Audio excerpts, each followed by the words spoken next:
Alright, hey guys, I am back. I am setting up a navigator here.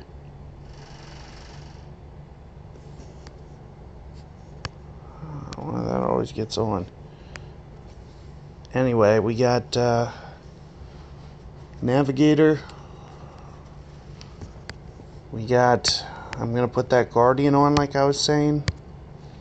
Just kind of prep myself for the par 3. That's one of the biggest tips that I usually suggest for par 3 tournament, is making sure you're ready to go. And the only question is, like, I don't know if it's actually a navigator. If I don't have enough power to get there with navigator, I gotta switch up. But for today, it's gonna be navigator, and then I'm just gonna kind of judge power. And as long as that's okay, then I'll probably, when it comes time to actually play the shot, and it looks like, yeah, it's fine. So I'll be using a Santa, no question, come tournament time. And this ball is going to be, ripping down this hill quite a bit. I think we're kind of mid-club here. I'm going to try to make this more or less my landing zone. And it seems like rotation-wise, there's no real good way to come in and rotate this thing. You got to be a little careful with your adjustments here. I'm going to play about 4 rings here.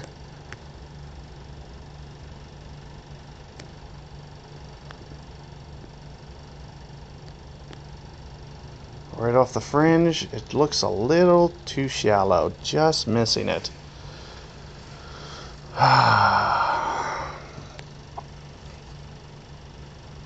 So again, I really like that approach. You saw what I did there. I did it with some counter spin.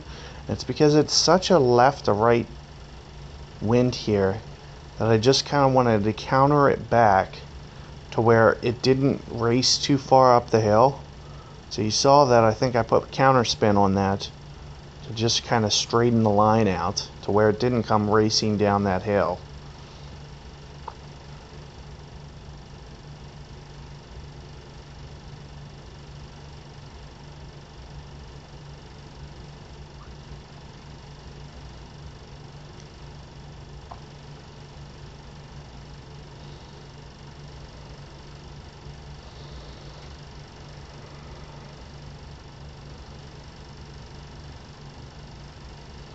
So that's kind of where you see it.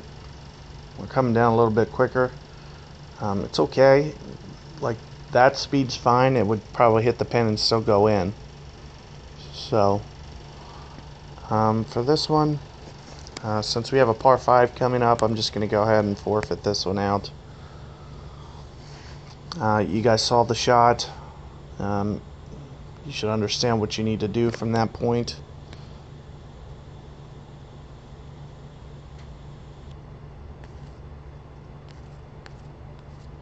I'm assuming even if I finish, 3 under, I'm not in real jeopardy of qualifying here. And it looks like you saw me get the 1 eagle. I'm assuming I'll be able to get this one. Now I am going to go at it with a Thors for the next time, but I'll talk about that in the next video, and I will see you guys in this club window here in the next hole. Good luck getting that ace. I would, strongly recommend, if I can give you a little bit more advice on that shot. It looked like, I went about 4 rings there, and it was really pushing the limit of how much you can actually go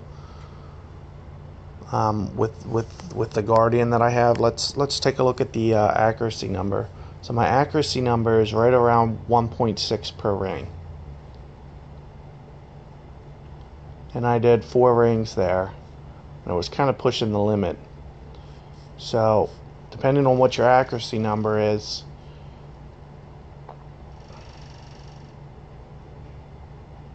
oh no, it's 1.4 per ring, sorry.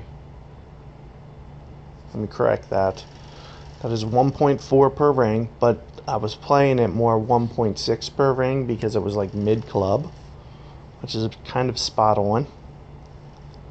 And let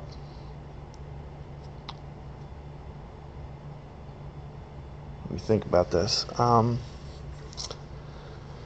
would maybe play it to be on the safer side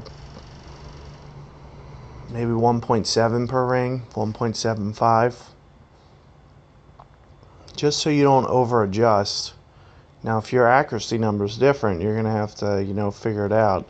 Let's say you have like a level 8 Guardian, for example, then your accuracy is like a 90, which is going to be 1.2 per ring. So at 1.2 per ring, I'd probably say, play it safe, play 1.5 per ring, just to be, on the safe side, so where you're not overcorrecting, because you don't want to overcorrect and put it in the bunker. For instance, if you use like that 1.2 number and then went all these rings, well, you might push yourself in the bunker. So maybe play, a little bit of an underplay just to be on the safe side, especially since you're not pushing max distance there. You saw I was no more than mid-club, so that's the reason that I was kind of changing my correction number. So, and aside from that, good luck with that hole, and I hope that you guys get it. I have not been able to find the cup on this account yet with a hole-in-one, but I've been close a couple times, so.